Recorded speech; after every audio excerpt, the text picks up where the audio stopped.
வணக்கங்களே, கடவுளூர் TV நேயர்களுக்கு லட்சுமி அன்பு வணக்கங்கள். இப்போ நம்ம பார்க்க போகிறது வார ராசி பலன் 16ஆம் தேதியிலேருந்து 22ஆம் தேதி வரை எப்படி இருக்க போகுது பார்க்க போகிறோம். ஸோ எப்போதுமே சொல்கிறது தான், லக்னத்துக்கு பாருங்கள், ராசிக்கு பார்க்குறோட லக்னத்துக்கு ரொம்ப பர்ஃபெக்டாக இருக்கும். உதாரணமாக ஒரு மகர லக்னம், விருச்சிக ராசினா நீங்கள் விருச்சிக ராசிக்கான பலன்களை பார்க்குறதோட மகர ராசிக்கான பலன்களை பார்க்கும்போது ரொம்ப பர்ஃபெக்டாக இருக்கும்.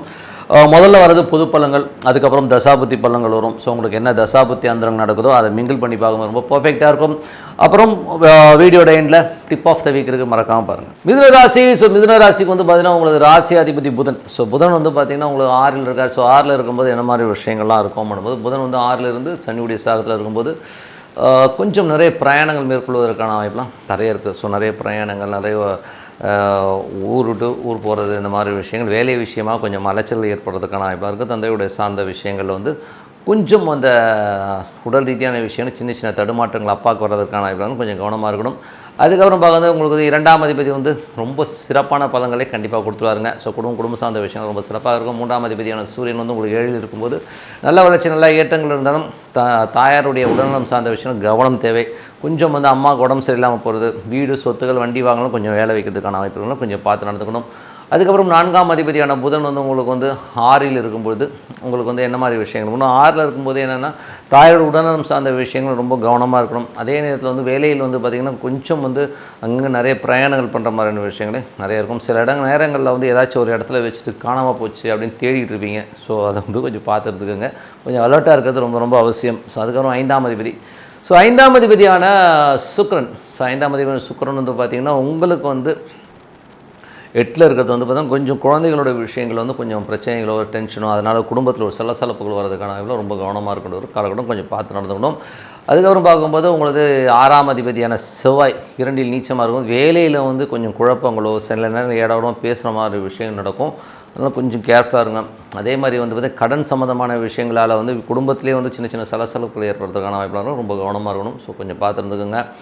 அதுக்கப்புறம் பார்க்கும்போது உங்களுடைய 7ஆம் அதிபதியான குரு வந்து பார்த்திங்கன்னா உங்களுக்கு 12ல் இருக்கும்போது திருமணம் சுப நிகழ்ச்சிகள் சார்ந்த விஷயங்களை வந்து கொஞ்சம் செலவுகள் ஏற்படுவதற்கான வாய்ப்புலாம் இருக்குது. அதெல்லாம் ரொம்ப சிறப்பாக இருங்க. ஸோ கணவன் மனைவி உறவுகளில் வந்து கொஞ்சம் அங்கங்கே சுத்தமான விஷயம், கொஞ்சம் செலவுகள் அதிகமாக இருக்கிறதுக்கான வாய்ப்புலாம் நிறைய இருக்குது.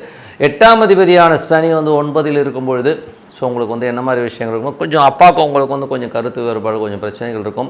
மற்றபடி தொழில் ரீதியான விஷயங்கள் வந்து கொஞ்சம் அபிவிருத்தி பண்ணுறதுக்கான அலைச்சல்களை நிறைய கொடுத்துருங்க. ஸோ அதுக்கப்புறம் 11ஆம் அதிபதி செவ்வாய் வந்து 2ல் இருக்கும்போது நல்ல லாபங்கள், நல்ல ஏற்றங்கள்லாம் கொடுக்கும். அதில் எந்தவித சந்தேகமும் இல்லை. ஆனால் என்ன ஒரு பிரச்சனைனா, அது நீச்சமாக இருக்கும்போது கொஞ்சம் ஏடாவடமாக பேசுகிறது, இந்த மாதிரி விஷயங்களை கொடுத்துரும். அதெல்லாம் கொஞ்சம் கேர்ஃபுல்லாக இருக்கணும். ஏன்னா வந்து ஒரு எமோஷனாக குடும்பத்தில் வந்து சில சண்டை சச்சரவு வரதுக்கான வாய்ப்பில் ரொம்ப கவனமாக இருக்கணும். ஆனால் லாபங்களுக்கு எந்த குறையும் இருக்காது. பட் இன்னும் எமோஷனாக இருக்கும்.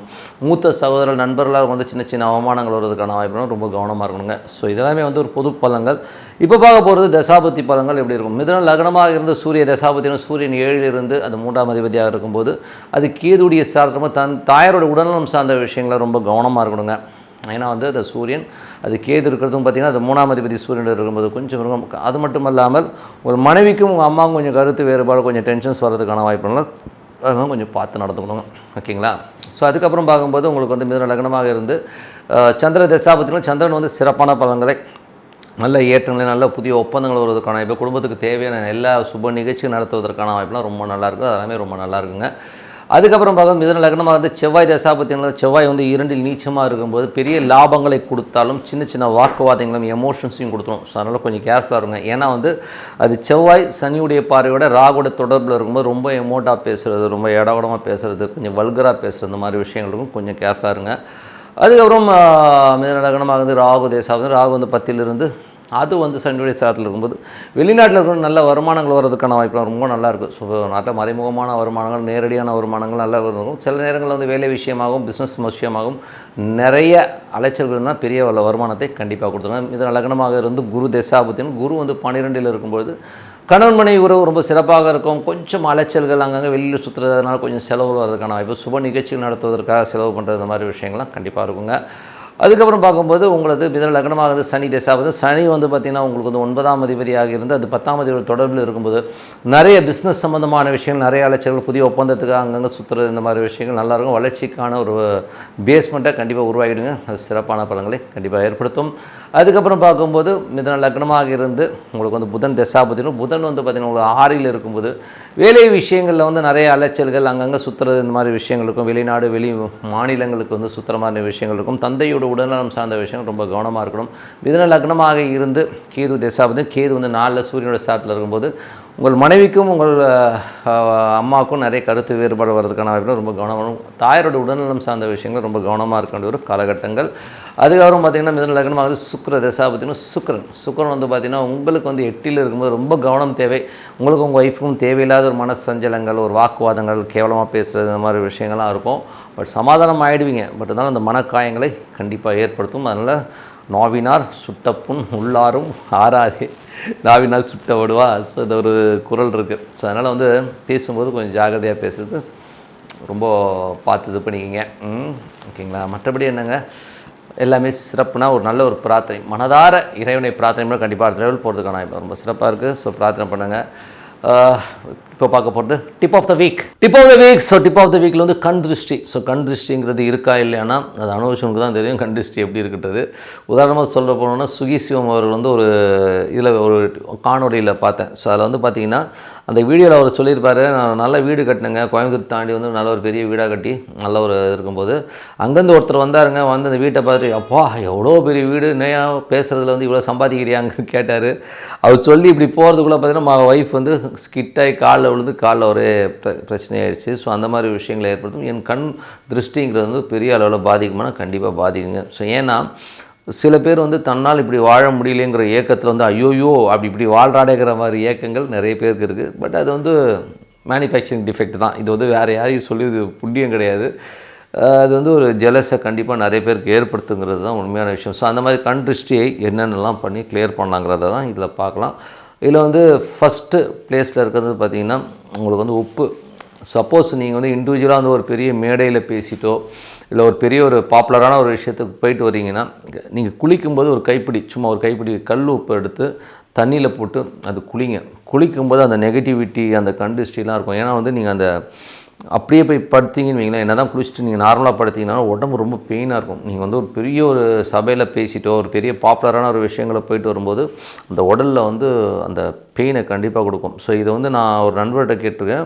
அவர் ஒரு அசிஸ்டன்ட் டேரக்டர். அவர் வந்து பார்த்திங்கன்னா சுமன் வந்து பார்த்திங்கன்னா டெய்லி வந்து ஷூட் போயிட்டு வந்துட்டாருன்னா நடிகர் சுமன் திருஷ்டி சுற்றி போடுவாங்களாம். அப்போ கேட்பாங்களாம், ஏன் திருஷ்டி சுற்றி போடுறீங்கன்னா, ஐயோ அது போடலைன்னா தூங்க முடியாதுங்க, அவ்வளோ டென்ஷனாக இருக்குன்ற மாதிரி அந்த ஸ்பைனில் வந்து ரொம்ப வலியை கொடுக்கும். ரொம்ப ஒரு மாதிரி அன்னீசியாக இருக்கிற மாதிரி ஃபீலே கண்டிப்பாக இருக்கும். அந்த கண் திருஷ்டிக்கு அவ்வளோ பவர் இருக்குங்கிறது தான் உண்மையான விஷயம். ஸோ அதனால் உப்பு நீங்கள் வந்து தண்ணியில் போட்டு கலந்து கல் உப்பை போட்டு குளிச்சிங்கன்னா அந்த நெகட்டிவிட்டியை கிளியர் பண்ணும். அதுக்கப்புறம் வீடு, சில பேர் வந்து வீடு வந்து பார்த்திங்கன்னா வீட்டுக்குள்ளேயே வந்து நிறைய பேர் வந்து பார்த்து ஐயோ எப்படி இருக்குன்னு வாங்க. ஸோ அந்த மாதிரி இருக்கவங்க வந்து நாலா பக்கம் வந்து கல்லுப்பை வந்து வச்சு உங்களுக்கு வந்து அதை வந்து ஒரு பேப்பர் எடுத்துங்க. ஸோ அந்த கல்லுப்பு வந்து வச்சுட்டு ஒரு 2-3 நாள் கழிச்சு அந்த உப்பை எடுத்து, ஏன்னா அது நெகட்டிவிட்டி எல்லாம் அப்சர்வ் பண்ணும். ஸோ அந்த உப்பை கொண்டு போய்ட்டு ஓடுற தண்ணியில் விட்டுருங்க. ஸோ அப்போ வந்து அந்த நெகட்டிவிட்டி வந்து வீட்டிலேருந்து போகிறதுக்கான வாய்ப்புகளை நிறைய ஏற்படுத்தும். ஸோ இதெல்லாம் வந்து ஒரு திருஷ்டி கழியறதுக்கான விஷயங்கள். அதுக்கப்புறம் அடுத்தது வந்து ஒரு பெரிய விஷயம் என்னென்னா பூசணிக்காய்ங்கிறது வந்து பார்த்திங்கன்னா பலி கொடுக்கறதுக்கான இணையான ஒரு பொருள் தான் வந்து பூசணிக்காய். ஸோ அன்றைக்கி வந்து பார்த்திங்கன்னா ஏன் பூசணிக்காய் உடைக்கிறாங்கன்னா, ஆடு மாடுலாம் சில பேர் வெட்டுவாங்க. எதுக்குன்னா அது பலி கொடுத்தோம்னா அந்த நம்மக்கிட்ட இருக்க அந்த சக்திக்கெல்லாம் போயிருங்கிறதுக்காக பண்ணுவாங்க. பட் நம்ம வந்து இப்போ அந்த மிருக வதையெல்லாம் போக வேண்டாம். ஸோ அதுக்காக வந்து ஒரு எலுமிச்சம்பழம் எடுத்து உடைச்சாலே கூட போதும்.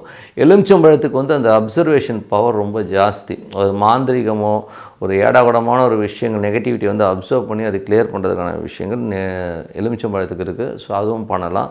ஸோ உப்புலாம் வந்து ரொம்ப சூப்பராக ஒர்க் ஆகும். அதே மாதிரி நெகட்டிவிட்டியான ஒரு ஃபீல் வந்து வீட்டுக்குள்ளே இருக்குது, வீட்டுக்குள்ளே ஒரு மாதிரி அன்ஈஸியாக இருக்குங்க, நிம்மதியாகவே இல்லைங்க, ஒரு மாதிரி இருக்குங்க அப்படின்னா சாம்பிராணி புகை போடுங்க. அந்த சாம்பிராணி புகையில் வந்து ஒரு கொஞ்சம் குங்குளியம், வெண்கடுகு இது குங்குளியமும் வெண்கடுகும் நாட்டு மருந்து கடையில் கிடைக்கும். ஸோ அதையும் வந்து சேர்த்து போட்டு வீட்டில் போடும்போது நல்லா அந்த ஃபீல் பார்த்திங்கன்னா அந்த நெகட்டிவிட்டிலாம் போய் ரொம்ப ஃப்ரீயாக இருக்கும். இந்த பேய் ஓட்டுறவங்க நிறைய இந்த ஒரு மாதிரி பிளி சுண்ணி இருக்க பயம் இருக்கவங்களாம் வந்து இதை தான் போட சொல்லுவாங்க. நீங்கள் இது போடுங்க, வீட்டில் வந்து ஒரு பாசிட்டிவிட்டி கண்டிப்பாக இருக்கும். ஸோ நல்ல விஷயம், நல்ல மாற்றம், இதெல்லாம் பண்ணி பாருங்கள், சிறப்பான பலன்கள். ஏன்னா நிறைய பேர் சொல்லலாம், சார் திருஷ்டிலாம் இருக்கா சார், என்ன சார் சும்மா கதை வரீங்கன்னா பண்ணி பாருங்கள். கண்டிப்பாக திருஷ்டிலாம் இருக்குது, அது வந்து அனுபவிச்சவங்களுக்கு தெரியும் எப்படியெல்லாம் அடிப்பட்டாக்கிட்டு. ஸோ அதனால் கண்டிப்பாக நிறைய குழந்தைகள் கூட பார்த்திங்கன்னா சாமிங்காக இருக்கும். ஆனால் பார்த்தீங்கன்னு வைங்களேன், 4 பேர் வந்து கொஞ்சம் பொத்துன்னு பார்த்து கீழே வந்து அடிபட்டுரும். ஸோ அந்த மாதிரி விஷயங்கள் நிறைய நடக்கும். அதனால் சுற்றி போடுறது, எலுமிச்சம்பழம் வச்சு குழந்தைகள் சுற்றி போடுறது, இந்த மாதிரி கல் வச்சு குளிக்கிறது, இதெல்லாம் வந்து நெகட்டிவிட்டியை கண்டிப்பாக கிளியர் பண்ணி சிறப்பான வாழ்க்கை கண்டிப்பாக இருக்கும்னு சொல்லிட்டு உங்களிடம் விடைபெறுவது உங்கள் லட்சுமி நாராயணன். நன்றி, வணக்கம். கடவுள் அருள் டிவியை பார்த்தமைக்க நன்றிகள். மேலும் இது போன்ற தகவல்களை தெரிந்து கொள்ள கடவுள் அருள் டிவியை சப்ஸ்கிரைப் செய்யுங்கள். மறக்காமல் பெல் ஐக்கானை கிளிக் செய்யுங்கள்.